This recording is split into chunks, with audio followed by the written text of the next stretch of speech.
Today we're talking about grandparenting with TSG skills.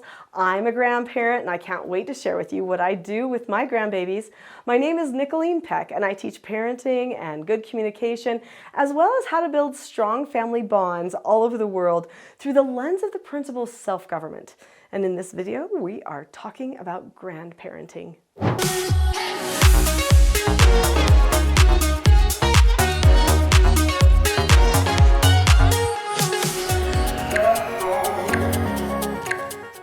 So in this video, we're going to talk about what grandparenting really is and what capacity grandparents have that they might not be tapping into, and then how to teach our grandchildren the skills of self-government.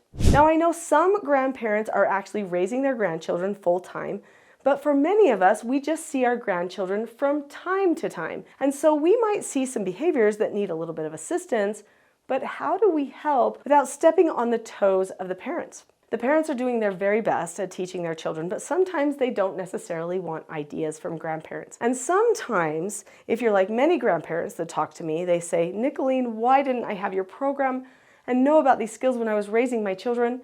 Now they can't pass them on to my grandchildren. And I would say, well, why can't they? Just tell them you found this program and that you're really sorry. And then they will be able to pass it on to the grandchildren. And they're like, no, I don't think they would listen to me. I wasn't a very good parent.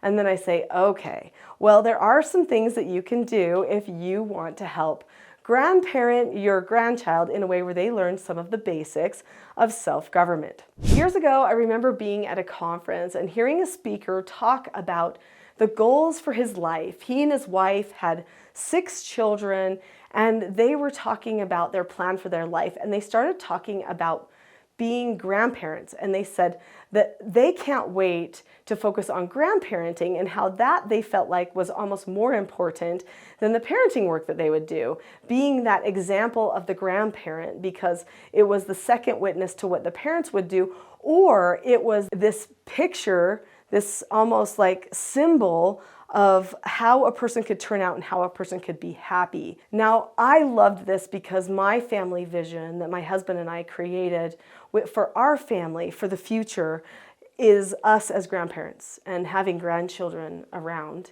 and them talking and playing and looking at us and seeing our example of what it means to live a fulfilled life. The first things that I want to share with you is everything that I teach on this channel. I mean, if you're subscribed to this channel, you already know this, but I teach all about bonding and connection. Well, it shouldn't be any different with the grandparents. Grandparents, your bond and connection to your grandchildren is what they will remember more than anything else, more than anything you say, more than any of the little, stories you read. They will remember how they felt when they were with you. Did they feel safe? Did they feel like they belonged with you? Did they feel like you really cared? That you took the time to listen and understand? That is what they hope for. In fact, if they're struggling with their parents because maybe things aren't going good in the parenting or the child is going through a difficult time, sometimes they just need that extra person that they can go to who they know they still belong to too.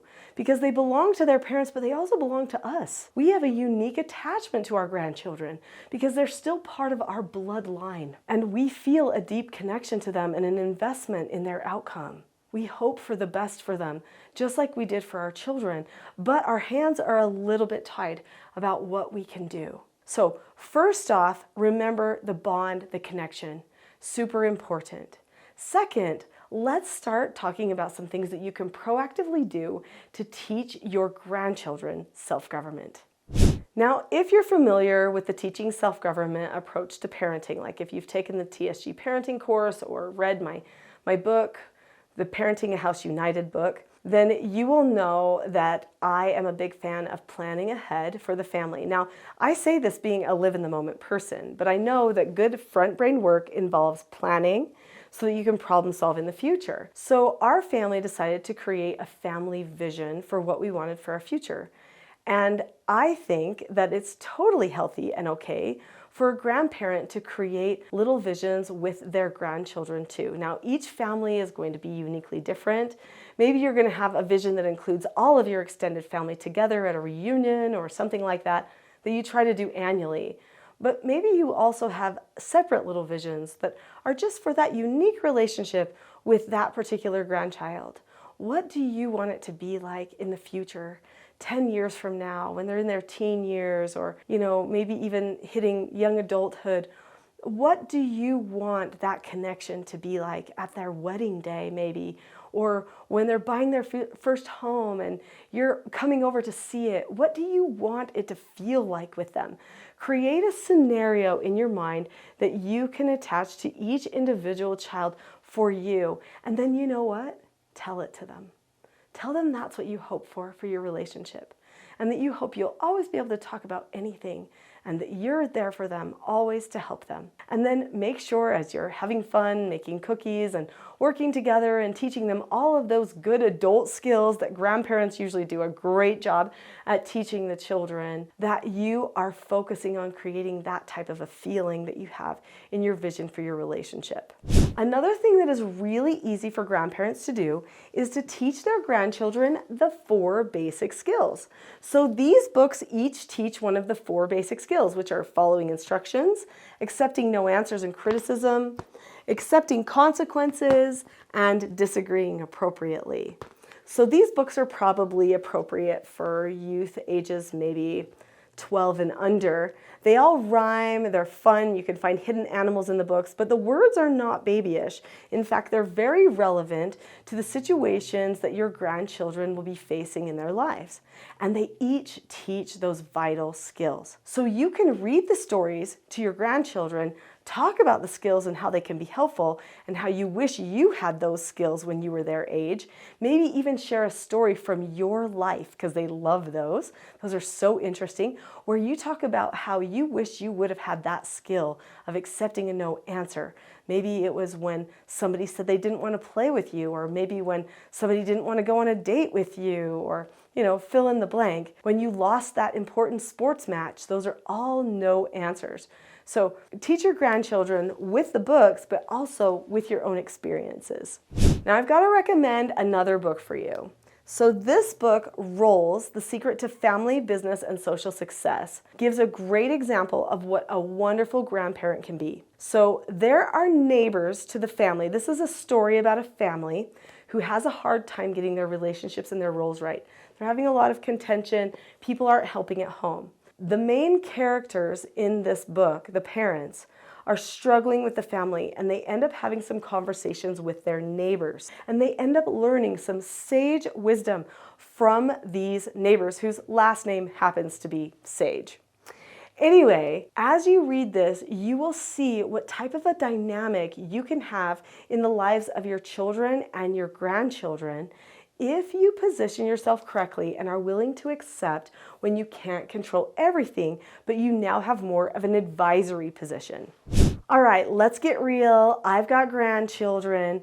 I want to talk to you about my little granddaughter, Clara. You've probably seen videos of her on here or like on my Instagram account. I think the Teaching Self-Government Instagram account has a little recent Instagram of her where she's telling all the steps to the 4 basic skills, and she's in my car and she's telling it to her Aunt London. So she knows that I know those skills, and she uses them when she's with me. Now, it does help that her mom and her dad also have taught her the 4 basic skills of self-government. They've also taught her about calmness, but whenever I'm with her, I use the same words and I talk about calmness too. And I'll say, "Oh, Clara, that's not a calm face. We need to practice having a calm face and a calm voice and a calm body. Let's practice." So she knows that grandma values calmness and her mommy and daddy value calmness too, and that we will all help her get to a place of calmness. Now, she's just a toddler. She's just 2 years old, but she is able to self-regulate and get calm and knows the skills of self-government. Isn't that amazing? And it's because it's part of the family culture. It's part of the family conversation. Now, if you know that your children aren't going to be adopting those skills, they've said, "No way, we're not doing that," then probably what you're going to have to do is just whenever you get together with grandma or with grandpa, then we are going to use these skills. And we can say, these are helpful in your life. You could use them with your mom and dad. That doesn't mean mom and dad will acknowledge them, but they can still use the skills in their school classrooms, with their friends and neighbors, people at church, and with their parents and you too. Self-government teaching is not something reserved just for parents. In fact, I wish our entire communities understood the principles and the skills of self-government like they once did many, many years ago, when it was more natural to believe in controlling yourself instead of being emotionally entitled, which is what we're having a problem with nowadays. If the whole family dynamic understood the same skills, think what happens to all of the other people that are surrounded by your family. Think about your community, your church groups. They will all become more self-governing too, because you are adopting a full culture within that extended family. It's really beautiful.